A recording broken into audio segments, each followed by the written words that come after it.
Well, welcome to all of our attendees tonight. My name is Mark Graham. I am the chair of the Villanova University Task Force on the Sexual Abuse Crisis in the Catholic Church. It's a pleasure to welcome you to the first of two webinars that we're sponsoring this semester. I'm going to go over introductions pretty briefly. We're going to have 30 minutes for presentations from the members of the Notre Dame Folk Choir, and then we're going to have a question and answer session afterwards. For those of you who want to ask questions at some point, please use the chat function. Either I or my graduate assistant, Ezra, will read those off to the members of the folk choir, okay? So the Passion is a newly composed musical ritualization of Christ's Passion, emerging from a collaborative process between students in the folk choir and professional artists. The piece combines scripture drawn from all four gospels with original poetry, which is all set to newly composed music. Since its founding 40 years ago, the Notre Dame Folk Choir has been committed to creating new music for liturgical worship and finding common ground between sacred and secular music. The 50-person ensemble serves the Notre Dame community, including the Basilica of the Sacred Heart, as one of its principal liturgical choirs, and has toured across 4 continents and released 8 studio albums. Led by Grammy Award winner and director Dr. J.J. Wright, and joined by guitarist Frankie Rousseau and bassist Ike Sturm, the Passion will be premiered at St. Thomas of Villanova Church on Tuesday, March 8th at 7 p.m., and will culminate in a pilgrimage and recording in the Holy Land in May. In addition to JJ, our panelists are Tristan Cooley, Anna Stodd, and Grace Murphy. Grace is a senior science pre-professional major at Notre Dame and is currently the president of the Folk Choir. She has worked on the Passion since her sophomore year from a variety of angles, from early brainstorming sessions to deeper theological conversations, to her current role of role-playing Mary Magdalene in the adaptation. In the fall, Grace is headed to medical school. Way to go, Grace. Anna is a senior at Notre Dame studying economics and English with an honors concentration in creative writing and minors in theology and Latino studies. She serves as co-president of the Folk Choir and assistant stage director of the Passion, and has been honored to be part of the writing and composition of this project. She is originally from South Bend and will be teaching for the Alliance for Catholic Education next year. Way to go, Anna. And last but not least, Tristan Cooley is a poet and librettist for the Passion.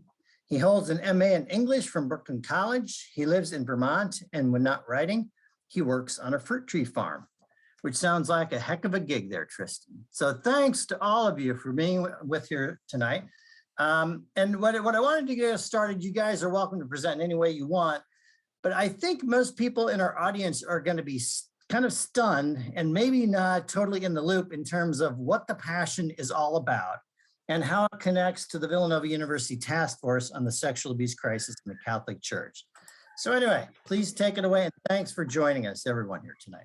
Yeah, thank you so much, Mark, and thank you to you and everyone who helped organize our presentation tonight. We're so thrilled to be here, and like Mark said, if you're here and you just listened to our introduction and you heard that I'm a choir director, you're probably wondering, what does this have to do with the clergy sexual abuse crisis? And our title tonight, Beholding the Clergy Sexual Abuse Crisis Through Collaborative Creativity and the Passion. I was invited to create a Passion, a new version of the Passion about 3 years ago by the Notre Dame Children's Choir. And I'd worked in the past with their director, Mark Dories, on some different projects. And this was kind of before the clergy sexual abuse crisis came into view, but he was trying to figure out some way for his 11 to 14-year-old singers in this children's choir to learn how to talk about the hard things, the things that are hard in their life. So anything from friendship difficulties to their parents separating to you name it. But in this kind of quest to look for an artistic environment to invite the children into this conversation, we kind of stumbled on the Passion tradition, which the Passion, it's shorthand for Christ's Passion. So the last day and a half or so of his life, our Passion in particular starts in Bethany, with Mary of Bethany washing Jesus's feet. But it tells the story from Bethany until the crucifixion. So we thought that this story Mark and I, would be an interesting way to invite the students kind of in a really foundational way, a formative way. It's a Catholic children's choir, into a conversation about the Passion, but maybe as kind of a root deeper into how they came to understand suffering and like I said, the hard things in their lives. So this is in 2019. Fast forward, we made a lot of progress on the project. I invited Tristan Cooley here, who's with us, to write a libretto. COVID came, and it just kind of changed our whole plan, and it opened up a whole new world of possibility, really, though. So in the meantime, Notre Dame, the university where we all live and work, announced as part of their forum event that there was going to be a year to think about, to talk about, to meet about, read about the clergy sexual abuse crisis. And once they presented this and we were kind of deep in our conversations about the Passion, it really struck me because as a composer of sacred music, when I'm invited to write music, it's like basically, like an imaginative exercise to try to bring the theological concepts to life. When we think about the clergy sexual abuse crisis in light of the Passion, a lot of similarities start to bring themselves to the surface. My sort of first encounter with it was like, well, we think about the Passion, we think about all this ugliness, like people, Jesus being beaten and betrayed and all of the worst things kind of about Jesus's life. And, when I think about the clergy sexual abuse crisis, I think, man, like, I don't even want to think about that. Much less kind of engage with it honestly, in terms of being a practicing Catholic. And as these questions were kind of in front of me, I thought in light of the forum at Notre Dame that it would be kind of an interesting and potentially just formative opportunity for the students to be able to engage with this question of like, what does the clergy sexual abuse crisis have to do with my faith in 2021, 2022, if I'm a young person? Our folk choir is in campus ministry, so we're interested in the formation of students in their faith. And especially during this year of kind of contemplation on the issue, my real hope at first was to figure out a way that we could empower and enable our students to kind of walk into the church upon graduating and at least have some kind of grasp on the fact that this has happened, and that we are part of a church where this is very much just coming to light, much less any type of healing or anything further than just acknowledgement. So I'm going to cut myself off there because that kind of grounds us in the center of our panel today, which is beholding the clergy sexual abuse crisis through collaborative creativity in the Passion. As you'll see, this idea has gotten to expand in a lot of different ways, and we'll get to hear from Grace, and we'll get to hear from Anna about some of the ways that they've been able to encounter the project. But for now, I just want to pass it over to Tristan and kind of ask him, can you talk us through the way the project transformed from that early stage to where we are now? Sure. Thank you, JJ. And I want to also say to Mark, thank you, and to thank you to Villanova for hosting this. The transformation of the project, the sort of evolution and the multiple revolutions that it's been through since its conception to now. I was reflecting on this earlier, and I thought, well, it seems like a sort of defining attribute or the main characteristic of the composition and revision and creation of this project, the main sort of attribute of it has been this notion of expansion. When JJ asked me to get involved in 2019, it was a sort of like classic commission trade-off between two artists. Tristan, I have some bread to write a thing. Are you Catholic? You want to get in on this with me? I said, yeah, okay. What can you do? I wrote a short, very short, like basically a tone poem, like a 9-page poem. And we broke it down into scenes. And that was very much like a transaction. It was like, okay, here you go. Here's the thing. Here's what I wrote. And JJ said, okay, thank you. And it was a sort of now we're going to hand it off to the choir to perform. And it was interesting, kind of, this was like our mentality. And we did this, and the response was like, no, thanks. I mean, I'm being kind of a little bit glib, but there was a resistance to this model. You can't tell us what we're supposed to think or say or feel about this clergy sexual abuse crisis, let alone the past. I mean, and I think it became very clear, like, oh, okay, what the ethic that needs to guide this process is the boundary around it has to be porous, has to be permeable, has to be constantly in conversation. So which made sense. JJ and I started this project by just talking on the phone a lot about what did we understand about this, what do we understand about the passion individually, and then what did we understand about the clergy sexual abuse crisis individually, and then through conversation, both of us determined, well, we need to know more, and how do we learn more, get deeper into both of these sort of parallel topics, have further conversations. So both of us, we met with child psychologists. We met with, we were fortunate and privileged, each of us, to speak with survivors.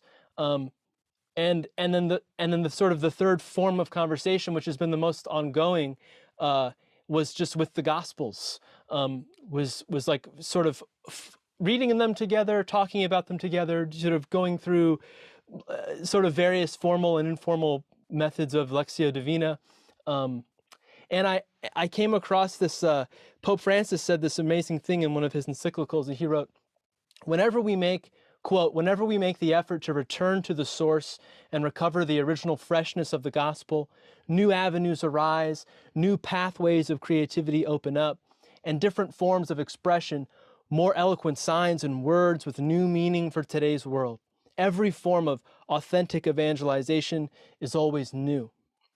And so I think this was something that was, coming to realize that we had to open up what the text was, what the music could be. And so we brought it to the folk choir, sort of laid it at their feet, and entered into conversation with them via sort of a series of surveys. We would give them pieces of the text. We'd say, basically, what do you think? What worked for you? What did you respond to? What would you be interested in finding more of? And you'd sort of filter in responses and then distill those responses. And this was this was a process that took probably a few months. And then from there, I think we distilled it even further, and we started to ask. So we asked those questions in this sort of survey format about the passion. What are the scenes, for instance? There's so many scenes, it's such a dramatic thing. What are the scenes that speak most to you? What are you the most interested in seeing? The version I wrote the first version didn't include, for instance, Simon. So we would get these responses like, yeah, I really wanted to see more of this or see more of that. And so we would go, okay, 45 people just said, Tristan, I need to see Veronica featured in this. Okay, well, there's your answer. We're going to work it in. So that's one of the sort of ways that the revision came about, was through conversation with the group.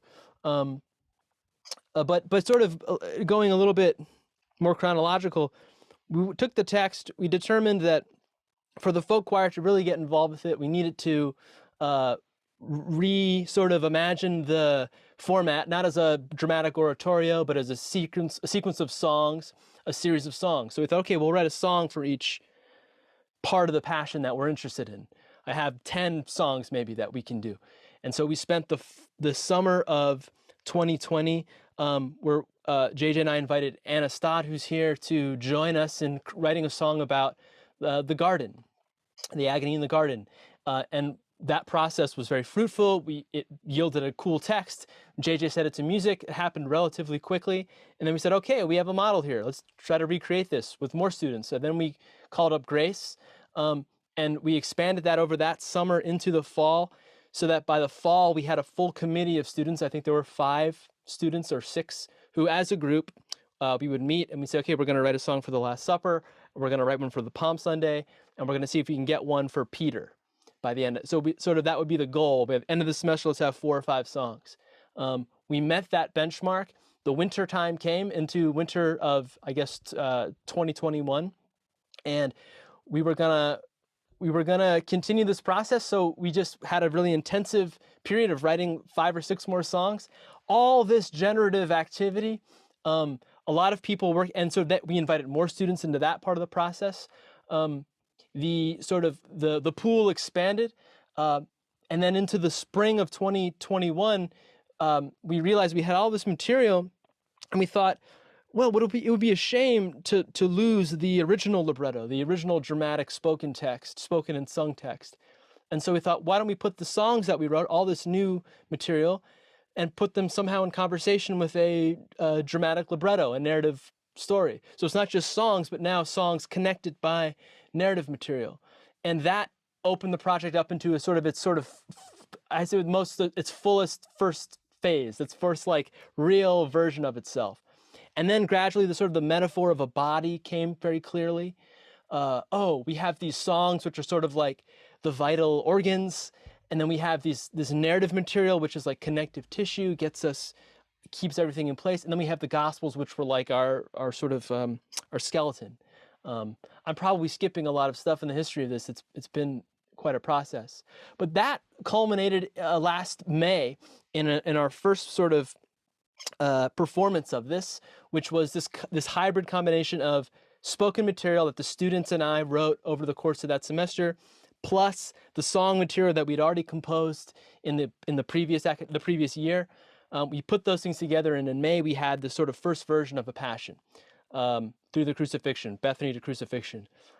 Over the summer, that next summer, we just kept revising it based on the information we got. We performed it. We got to sort of do it in front of a small body of viewers, and people came and gave us really valuable, cool feedback. We had a great video, and we were able to sort of study it. And then we again went back to the drawing board and said, well, hey, what else can we do? How can this get better? And that generated a new version by fall of 2021, where we did it again. We sort of had all this new stuff. We workshopped it in October in a performance of the first act, and then underwent the same revision. We took it back to the choir. So I'm describing this thing over and over, and it did have this kind of feeling of, okay, well, what did we learn now? How can we reincorporate what we've learned, and how can that deepen? And sort of at each one of those moments or points, big moments of performance, big moments of arrival, the horizon opened up again. And this is probably the deepest thing to me about the Passion, is that the longer that we found that we sat with it, the longer that we were willing to say, how is my life imbricated, implicated, woven into this gospel, and how are the things that I feel and suffer with and feel confused about, and the pains and the wounds that I have, how are they also reflected in the wounds of the world, the wounds that are presented on a daily basis to me. This question kept getting deeper, and I think we're realizing the Passion could just be, I think Grace might have said this one, or we wish it could all be 15 hours long and we could do every single thing we want to do, but of course that's not possible. But it does have this sort of sense of well, this could never end, this could be a never ending piece of, so I would say that's my account of the transformation, or the sort of evolution of this project, which is that it's kind of just hasn't really stopped. And so if there's any energy to what I'm saying, it's probably that. It's a remnant of that feeling. When I get talking about this subject, I get kind of ahead of I trip over my own language. So I'll stop there, and because it's already 7:19, and I'll let somebody else talk. Thanks, Tristan. Appreciate it. Yeah. I'm gonna turn over to Anna here for a second. Because Anna was, like Tristan said, one of the first students to really get involved into the nitty gritty of the creative process. So Anna, I just wanted to ask, kind of from getting into that creative process back in that summer, maybe you can help us with a little of the context too, but what have you really taken away from this experience? Yeah, thank you. It was summer 2020. COVID had just shut everything down. So I was supposed to study abroad that coming fall for the academic year in London, but that got canceled. And I just felt like I was really yearning for something like a project to get involved in. And I love writing poetry. I'm doing the creative writing concentration at Notre Dame. So when this opportunity presented itself, I was like, oh, I want to be all in. And I also, at the time, was really struggling and still am with a lot of my frustrations with the church. And this was like a way to channel those frustrations into a creative outlet and conversations where it was just like very open to be able this like safe space to talk about suffering and what that means in context of the world, like in this global pandemic, but also on the very personal level. So yeah, because I had felt with COVID, like all of the things that I loved about my faith in terms of the community aspect and singing at mass, like those were all kind of vanishing. So I was kind of needing this spiritual outlet. So I was really grateful to dive in. And that first summer when we were working on the Agony in the Garden song, I kept seeing myself in the questioning and doubting and very tired apostles, and just imagined them being utterly confused, like trying to make sense of what was happening. Like, how is the same man that is in the garden sweating blood, he was the same man that was transfigured in glory? So how does that make sense? And I was kind of putting those questions in terms of like, how can the same men who consecrate the Eucharist, how can they be abusers? Or how can the church profess a gospel of love and exclude the marginalized or limit women's voices? So all of these paradoxes were what I was really drawn to. And I feel like through this creative process, I found that I can hold those things that are intention. I can hold those truths in my heart, constantly struggling with them in a community. But I also think I learned another avenue of prayer, and how I can be active and creative in prayer and not just to be passive. So those are kind of the main takeaways, but it's been like a beautiful and messy and amazing creative process where at every stage we've been able to invite more students in. So yeah, it's been quite the project. Yeah, that's beautiful. Thank you, Anna. Yeah. So Grace is our other co-president in the choir, and she's also playing the role of Mary Magdalene in the Passion. In this particular Passion, the story gets told from the perspective of the upper room, and Mary Magdalene is with us the whole way. She walks with us. As you'll know, or if you know Passion plays or kind of the Passion tradition, normally there's a evangelist who tells the story, the kind of the narrator.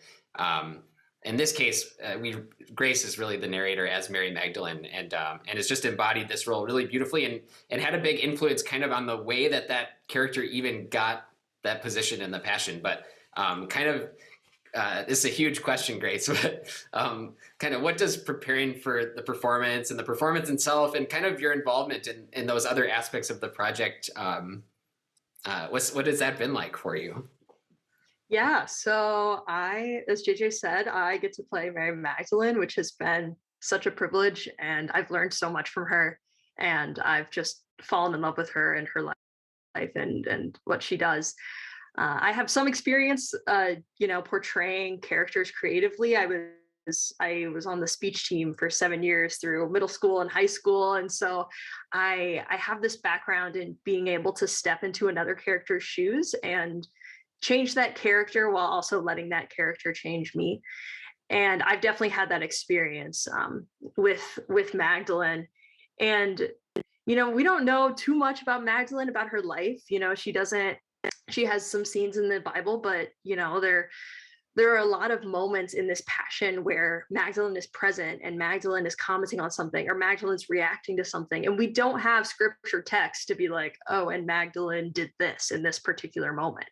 And so then that's been a whole process for me to think like, okay, what's going through her head right now? How would she react? What would she say? What would her body language be like? How can I portray that to an audience?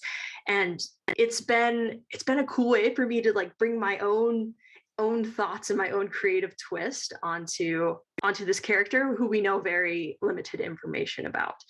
And at Notre Dame, I've fallen in love with learning more about women in the Catholic Church. I have a science degree, but I've pursued minors in theology and gender studies so that I can start thinking about these questions as a woman in the Catholic Church. And I've taken a lot of cool classes. I took this class called Faith and Feminism, another class called Liturgy in the Female Body, just looking at the space that women occupy in the church.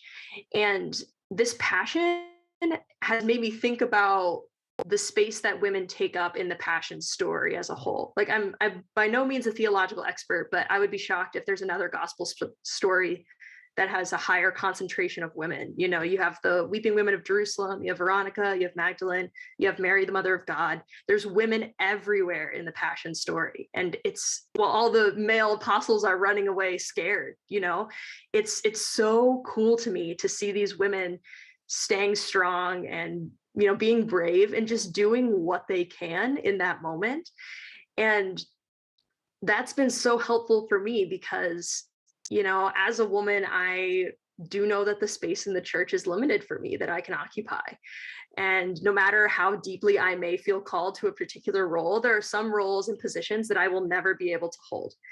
And while that's extremely difficult for me to grapple with, I have been able to take solace through this project and through the women who just do what they can in the moment. They're there, they're present, and then they do what they can. They wipe Jesus's face. That's all they can do, but they do it.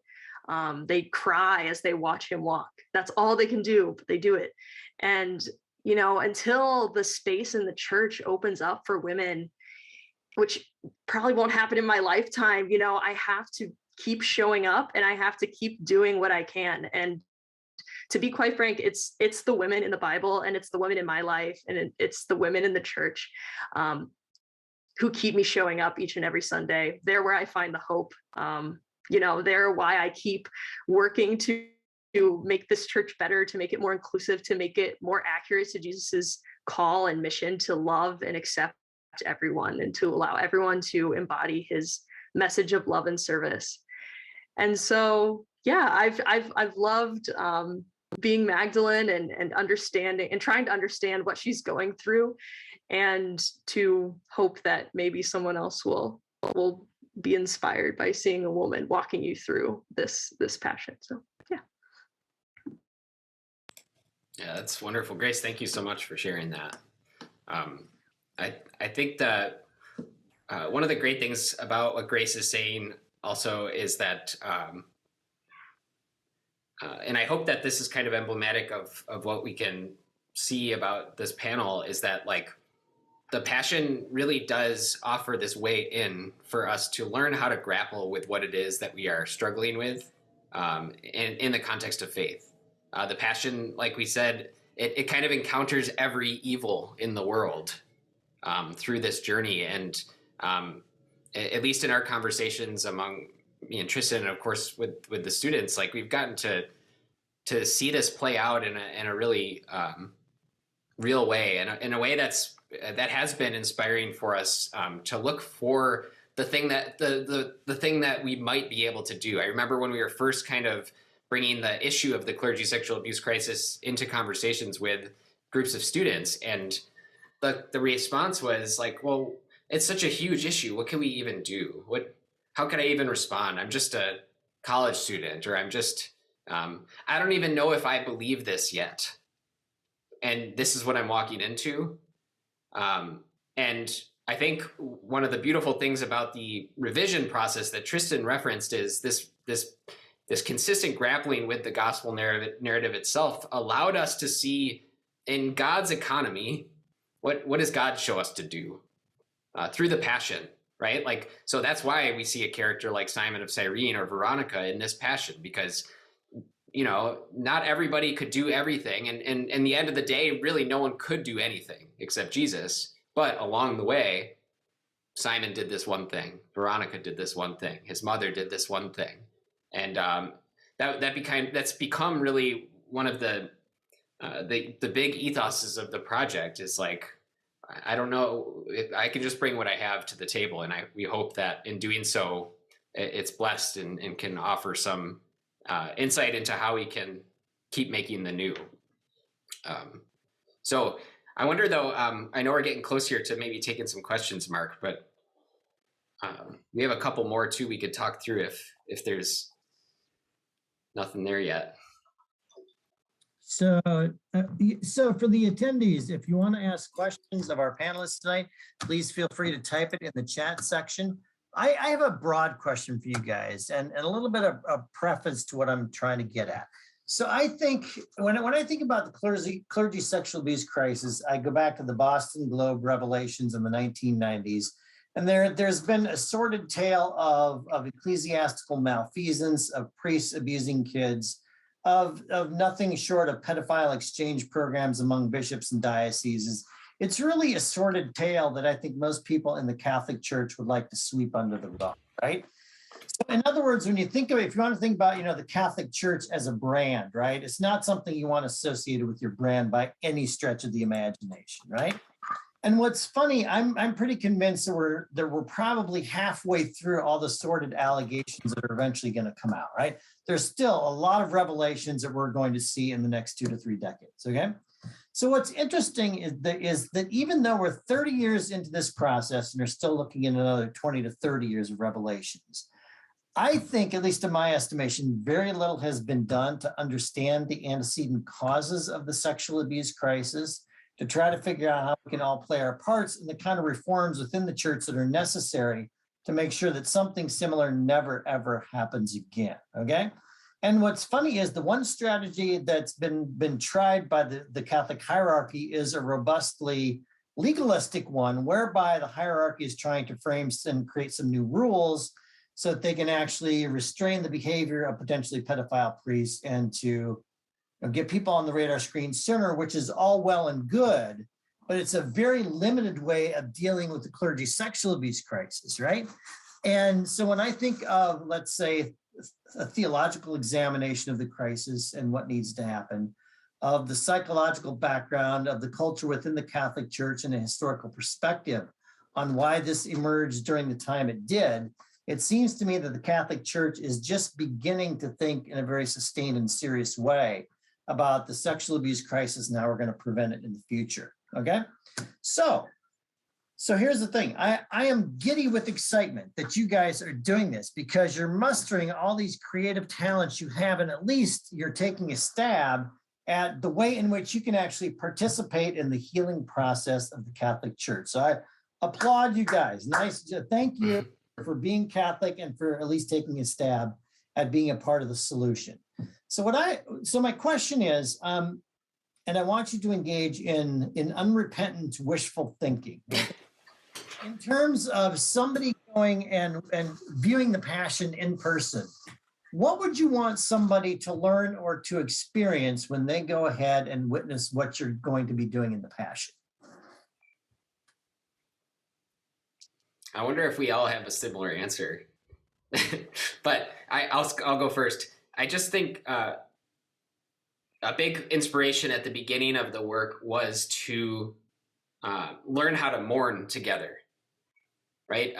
What does it mean to even acknowledge that the clergy sexual abuses crisis exists?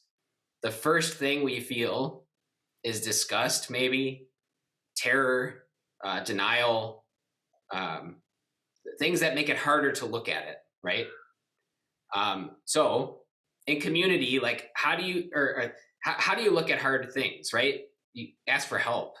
And so we hope that this Passion is kind of a first way of asking for that help. How do we learn how to grieve communally? It's not something we're good at. It's not something we're good at because it's really hard to talk about ugly things. And especially when you're now affiliated with the perpetrating institution, how then do you talk about the hard thing? Am I that then? Am I going to do that? Like, what does it mean that I'm even a part of this thing? So yeah, that would be my kind of first answer. Just some sort of collective experience of mourning, of grief, of acknowledgement that this exists. Yeah, to go off of that, another thing that I really would want people to take away from this is to be able to grapple with the tensions that exist in terms of what the gospel means and who the gospel is for. It's like a gospel of all, it's inclusive. And I noticed there's one question in the chat too about marginalized voices in terms of the LGBTQ plus community. And that's also something that I have grappled with in terms of the Catholic faith's teaching on that issue. But one thing that we always went back to is the gospel. And I remember in helping write the Last Supper scene, we were trying to figure out, like, what are we going to say here? And we just kept, I remember I was like, what if we just kept repeating like this phrase from Jesus he says, take this, all of you, even to Judas and Peter, who are going to betray him. And he just says, take this, all of you.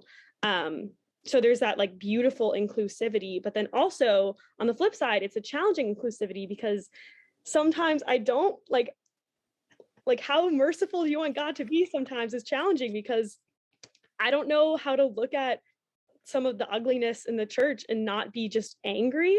But then it's also like Jesus does wash all of the disciples' feet. And Grace, I know you have like Magdalene's line that says like that ripped and tore, that shut the door, he washed them. And it's like this same repeating thing, kind of like in the take this, all of you, but it's he washed them. So it's like he's washing all the sinners, and like we are sinners, but then there's also sinners that are like, but that's worse. But so it's just so messy in terms of like how inclusive the gospel should be. And I think that's what has been like really fruitful, but it's also kind of like grappling with like the harder issues too.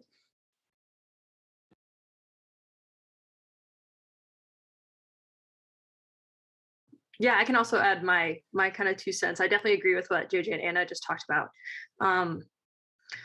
For me, I guess what I would want people to take away is that there's a lot of ways to approach this beast. And, you know, I'm just a college student. I'm going to medical school next year. Like, I'm not like doing anything, quote unquote, to like fix this crisis. You know, I'm following a different path, but it affects me nonetheless. And what I hope people take away is that there's different ways to look at the gospel stories. Like, we're presenting these gospel stories in a really creative way than the way you hear from the lectern at Mass each and every Sunday. And for me personally, it's been a much more fruitful way. And I understand that, you know, maybe this passion is like, people connect to it in different ways. Maybe you don't connect to it. Maybe you know, find a different angle on it than I do. But like, we're just trying to open the door here. Like, we're trying to find some sort of side door into understanding this thing. And if it lets in even a couple of people to start like grappling with this, thinking through it, mourning, as JJ said, then we've succeeded. And, you know, I don't know how that looks practically. Maybe it's just asking questions. Maybe it's just starting to really care about this thing, and like, instead of giving up on the church, doing what we can to fix it. And I'm not an expert, but I know that I've been able to set my foot through the door into actually thinking about this thing instead of pushing it further away. And so that's what I hope people get out of this.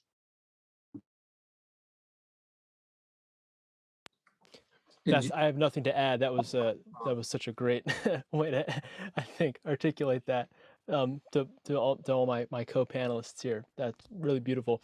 The only thing I might say is that, yeah, like, we're not experts, but liturgies of lamentation are possible, are needed, are necessary, and this is just one.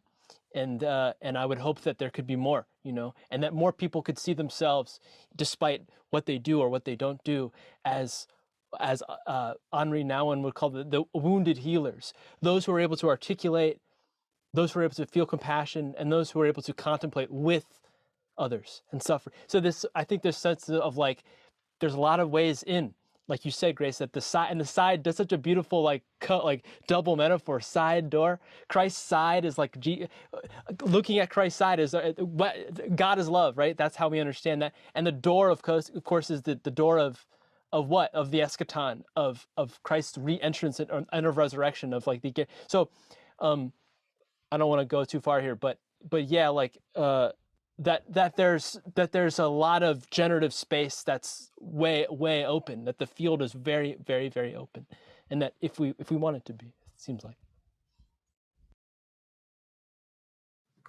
Thanks for all those answers. Very insightful. Bryson, do you have any questions in the chat from anyone other than Paige? So we've got one question. How do the passions relate to the sexual abuse crisis? If you want to sink your teeth into that. I can take the first go at this. I think the first thing that kind of drew me towards the parallel was I understood kind of, growing up Catholic that, and especially after the stories in the Boston Globe, that pedophilia and this kind of overt or covert, I guess, sexual behavior was going on. The thing that I didn't really realize until I dug in a little deeper was like Mark said, the kind of systematic perpetuation of it by moving people, by hiding them, by not admitting, by,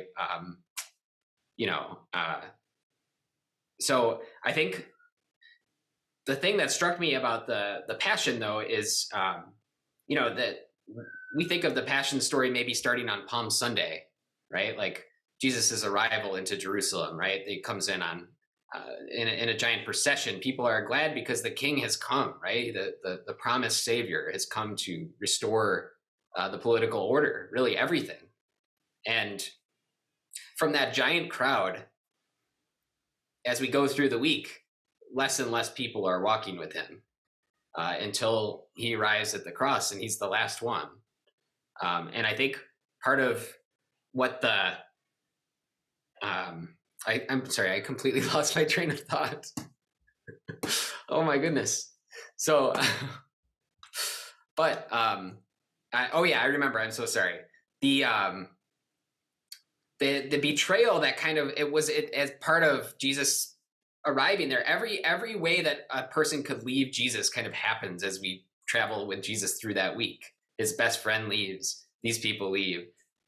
No one's there with him at the foot of the cross except John and Mary. And it's, I think that the sort of betrayal that we get to see is very emblematic of some of the deeper issues associated with, I think, what we're struggling with in light of the clergy sexual abuse crisis.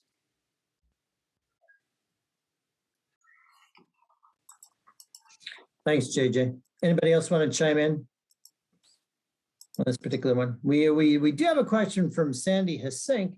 Sandy is actually a member of the Villanova University Task Force on the Sexual Abuse Crisis in the Catholic Church, and she's also a past president of the American Academy of Pediatricians. So she's been a practicing pediatrician for many, many years. She has recently kind of phased out of actively, seeing patients. So she's devoting her work now as a PhD student here at Villanova University in our PhD program in theology. So, hey, Sandy, it's good to have you in the audience tonight.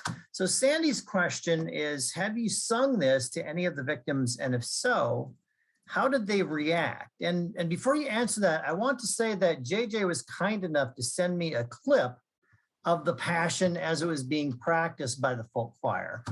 And what's fascinating is that I consider myself to be a pretty thick-skinned guy, but there were times, especially when somebody was actually portraying a victim of abuse, where I just had to hit the quit button, right? And take 5 minutes and come back. In some ways, it's very provoking. It's very traumatic for a lot of people, but I think in some ways, it's a perspective that needs to be represented. So anyway, so Sandy's question, have you sung this to any of the victims? And if so, how did they react? If we performed it for any victims, we don't know. But a couple quick anecdotes on that. The first is that, like Tristan alluded to, we did have the kind of privilege to meet with several different child psychologists kind of at the beginning of this project, just to run some of the ideas by. And we've had a wonderful collaborator along the way named Mary Glowowski, who's the victim assistance coordinator at our diocese here in Fort Wayne South Bend. And she came actually to speak with the students in the choir last semester. And we got to sit with her and have dinner, and just an incredibly hope-filled and grace-filled person, especially considering the job that she's done for her whole career. So, in talking to, and I know Tristan had some opportunities to do this as well, but one of the reasons that this really kind of gripped me from the get-go was that I was, as I was beginning this project, we had spent kind of all, we had gone to visit my aunt and uncle, and my aunt was a child and family psychologist. And it was incredible because I got the opportunity to really talk to her about a lot of the cases that she had done, and she was able to really spend her whole career in family trauma. So usually internal abuse of some sort in family situations. And so she had all these incredible insights for how we might be able to talk about this well. And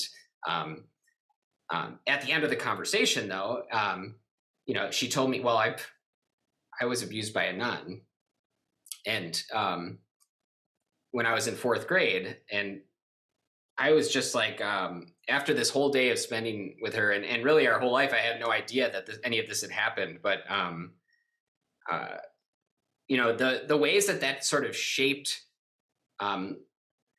my faith life and the faith life of my family growing up without ever knowing it was really an incredible, it was really a terrible moment for me, if I'm totally honest, because it was in this moment that I was able to see like a lot of the polarization in my own upbringing as a result of this trauma, this horrible thing that happened. And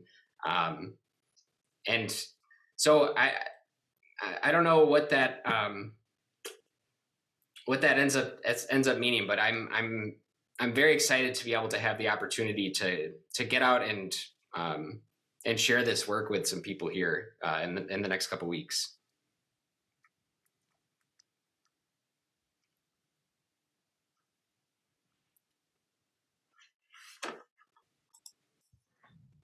So we have another question. How can we continue to be comfortable practicing Catholicism when pedophilia and sexual abuse in the church have occurred multiple times?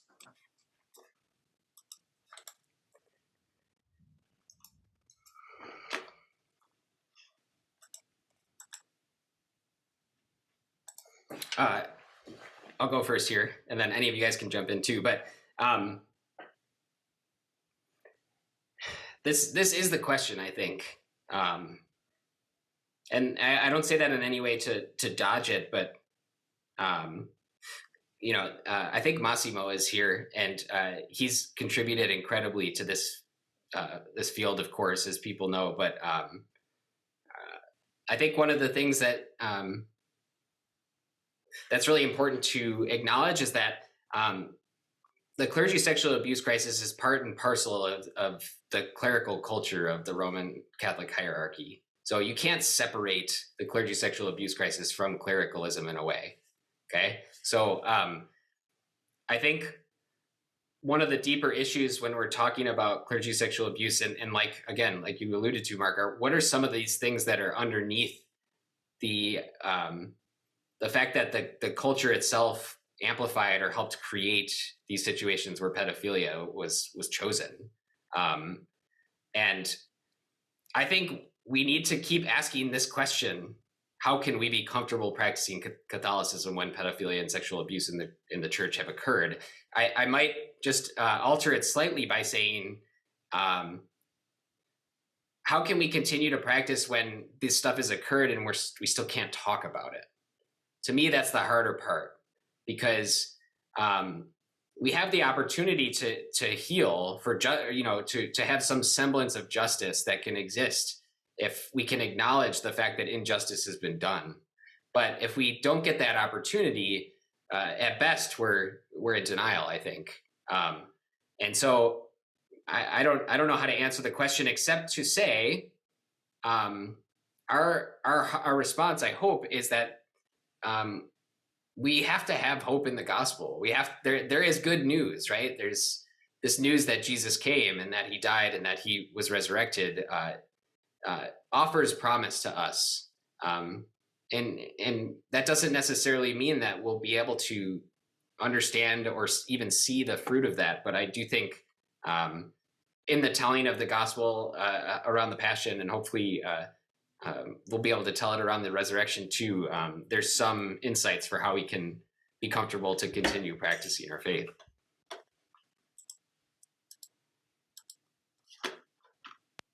Yeah, I think JJ said that really well. I guess I would just kind of reiterate what he said about the word comfortable. I think for me, practicing Catholicism is really uncomfortable.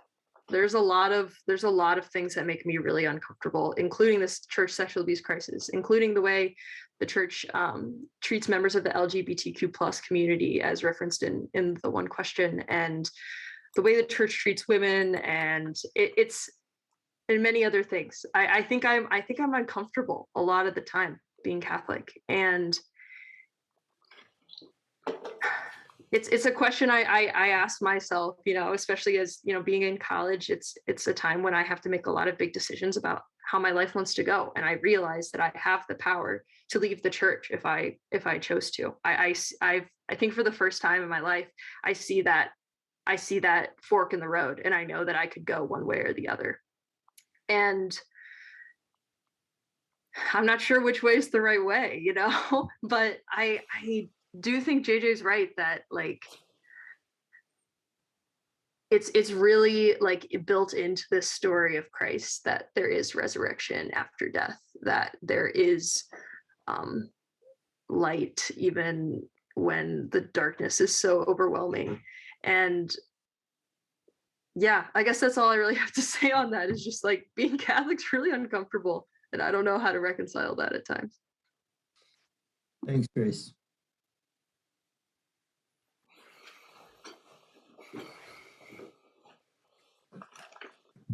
So another question, and I would like to know what you learned from the survivors of sexual abuse and also the psychologists that you talked to, and how you tried to incorporate that into the Passion.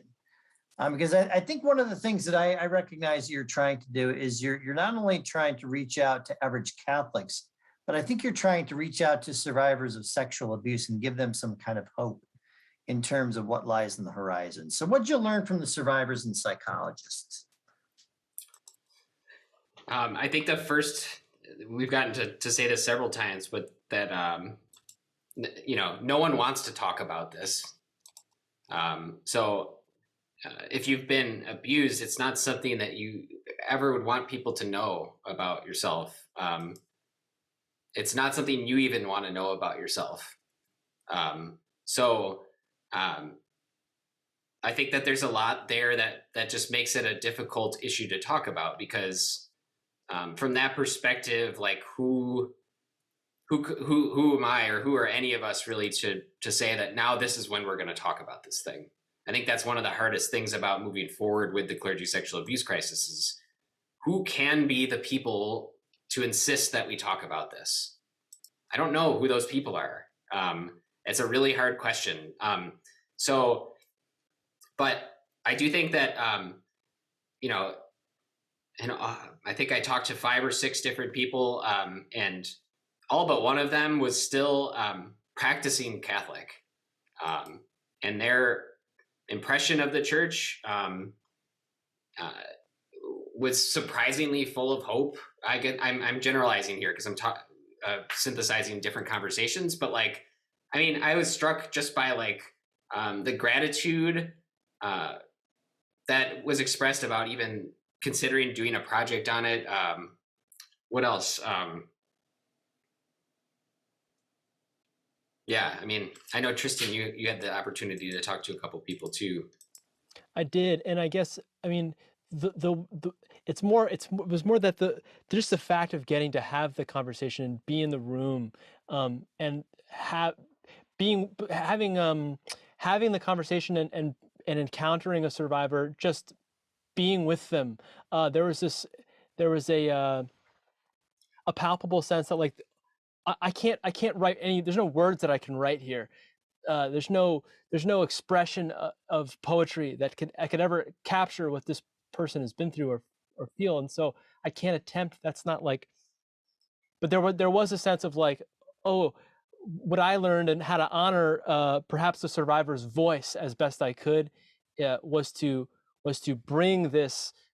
And the beautiful word about behold, what Jesus says on the cross is behold your mother and behold your son. He's asking us to hold each other. And there's this kind of incredible breakthrough I think that we had where we realized if we could create environments and spaces that felt safe enough for students to come and just sit with each other, and if it was silence or if it was emotion, if it was poetry, that there was a sense of like anything is okay to bring to the table. I don't know where I'm going with this, but there was a kind of I got a new understanding of what the Eucharist meant just by getting to sit with survivors and listen to them.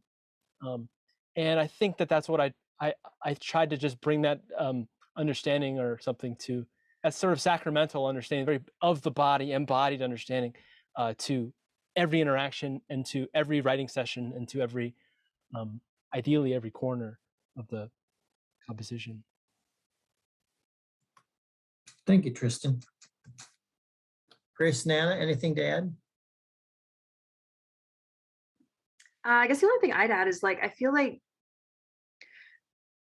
I know Anna was more involved in the writing process than I was, so maybe she would want to speak on this once I open the door, but the trying to weave in those stories in a way that's,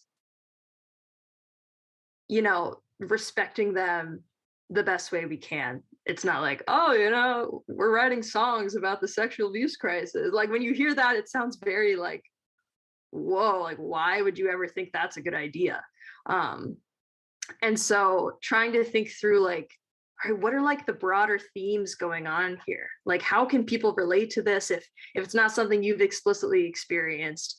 How can we, if a survivor does come and sits and watches our passion, to not make them uncomfortable or make them feel called out or make them feel like, like we have all the solutions because we wrote this play. It's like a subtle way of incorporating the story. And I don't know if you have anything to add. Yeah, and I think the Clergy Sexual Abuse Crisis was definitely like an avenue through which we could also talk about other types of suffering. And I think I was challenged at points to bring even my own suffering in the same conversation of like larger suffering. And I was like, I mean, this breakup or this thing that happened, like that's not like worth talking about, but I felt like supported to talk about those things too. Or like even thinking from like a personal standpoint of grief to like the choir collective grief. Right before this project kind of took its new transition, we lost a member of the folk choir. So kind of in the back of my mind and a lot of our minds singing it still and thinking through is like, how do we grieve the loss of our friend and put this into context of other things that like, we can't make sense of these things. And so I think that this was just like a way to talk about and to try to heal through like the suffering and messiness. But yeah, at points too, I was like, is it okay that we sing this or talk about these things, especially if like firsthand we haven't been impacted on a personal level, but knowing that as a collective broken body of Christ, we have been perpetuating it and also affected by it negatively and need to heal from it.